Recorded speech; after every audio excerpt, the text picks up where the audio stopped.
ओम श्री गणेशाय नमः। मित्रों, आज इस वीडियो के माध्यम से हम बात करेंगे श्री रामचरितमानस बाल कांड से। ये प्रसंग लिया है मित्रों, और इस कांड से भाग 44 हम आप लोगों से साझा कर चुके हैं, और आज भाग 45 इस वीडियो के माध्यम से हम साझा करेंगे। और हमारे पिछले भाग में मित्रों कथा हमने जहाँ पे समाप्त की थी उसी के आगे की कथा शुरू करेंगे। तो पहले नारद जी को जब अभिमान हो जाता है तो वो शिव जी से सारी बात कहते हैं। तो शिव जी कहते हैं कि श्री हरि को कभी मत सुनाना यह चर्चा, इसे छिपा जाना। परंतु नारद जी को यह नहीं सुहाता है, और उसी के आगे की कथा हम प्रारंभ कर रहे हैं। शंभुदीन उपदेश हित नहीं नारदहि सुहान, भरद्वाज कौतुक सुनहु हरि इच्छा बलवान। यद्यपि शिव जी ने यह हित की शिक्षा दी, पर नारद जी को वह अच्छी न लगी। हे भरद्वाज, अब कौतुक तमाशा सुनो, हरि की इच्छा बड़ी बलवान होती है।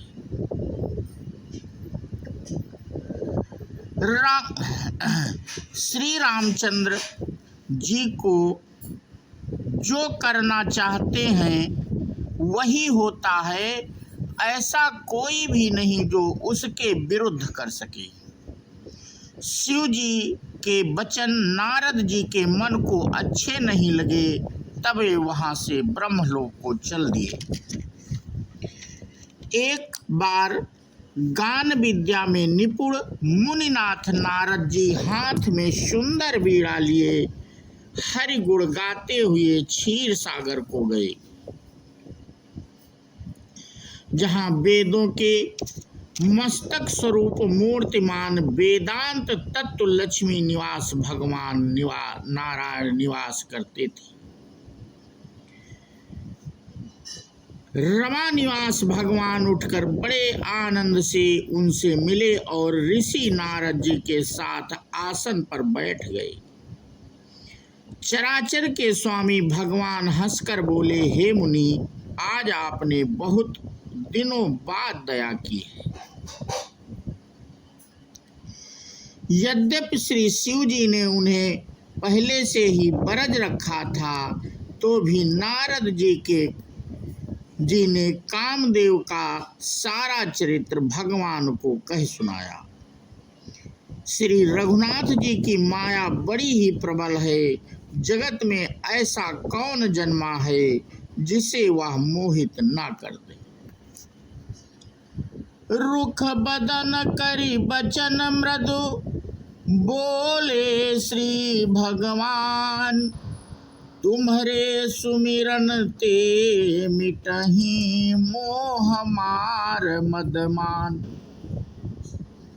भगवान रूखा मुंह करके कोमल वचन बोले, हे मुनिराज, आपका स्मरण करने से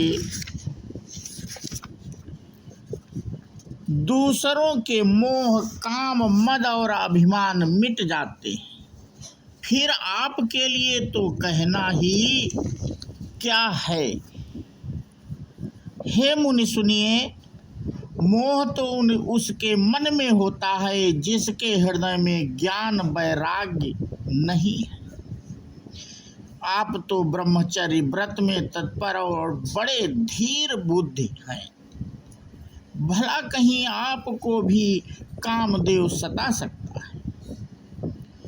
नारद जी ने अभिमान के साथ कहा, भगवान, यह सब आपकी कृपा है।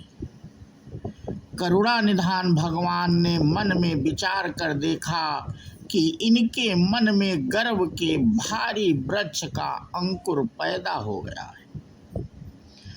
मैं उसे तुरंत ही उखाड़ फेंकूंगा, क्योंकि सेवकों का हित करना हमारा प्रण है। मैं अवश्य ही वह उपाय करूँगा जिससे मुनि का कल्याण और मेरा खेल हो। तब नारद जी भगवान चरणों में सिर नवाकर चले। उनके हृदय में अभिमान और भी बढ़ गया। तब लक्ष्मीपति भगवान ने अपनी माया को प्रेरित किया। अब उसकी कठिन करनी सुनो।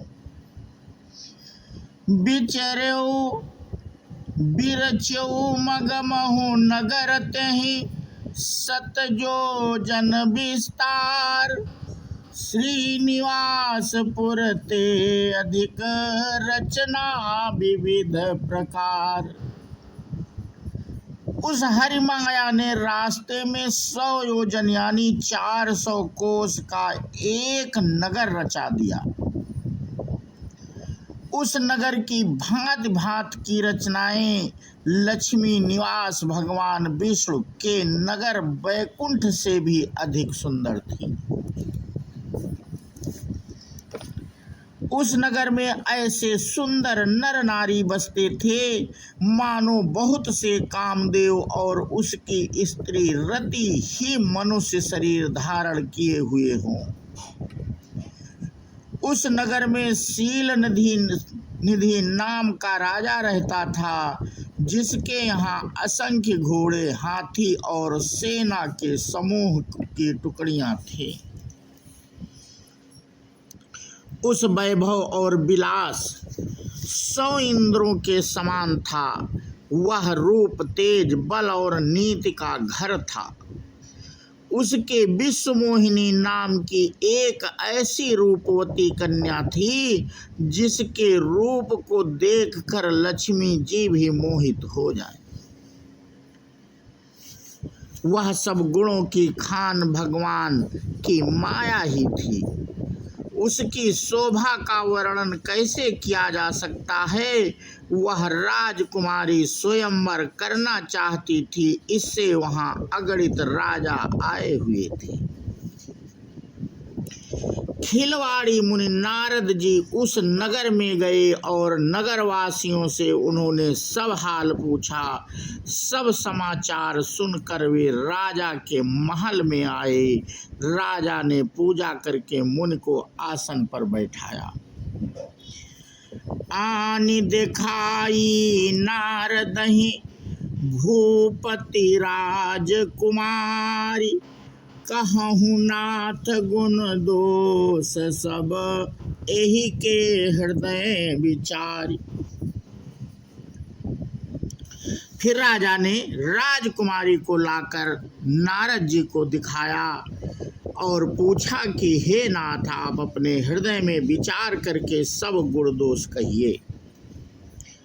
उसके रूप को देखकर मुनि वैराग्य भूल गए और बड़ी देर तक उसकी ओर देखते ही रह गए। उसके लक्षण देखकर मुनि अपने आप को भी भूल गए और हृदय में हर्षित हुए, पर प्रकट रूप में उन लक्षणों को नहीं कहा। लक्षणों को सोचकर वे मन में कहने लगे कि जो इसे ब्याहेगा वह अमर हो जाएगा और रणभूमि में कोई उसे जीत ना सकेगा। यह शील निधि की कन्या जिसको बरेगी सब चराचर जीव उसकी सेवा करेंगे। सब लक्षणों को विचार कर मुनि ने अपने हृदय में रख लिया और राजा से कुछ अपनी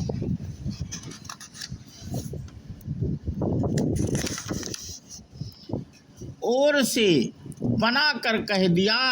राजा से लड़की के सुलक्षण कहकर नारद जी चल दिए, पर उनके मन में यह चिंता थी कि मैं जाकर सोच विचार कर अब वही उपाय करूं जिससे यह कन्या मुझे ही बरे। इस समय जप कर तप से तो कुछ हो ही नहीं सकता। हे विधाता, मुझे यह कन्या किस तरह मिलेगी? यह विचार करते हुए नारद जी आगे बढ़े। तो मित्रों, आज का प्रसंग हम यहीं पे समाप्त करते हैं और इसके आगे की कथा हम अपने अगले वीडियो के माध्यम से साझा करेंगे। बोलो सियावर रामचंद्र की जय, हनुमान जी की जय। जय हिंद, जय भारत, वंदे मातरम।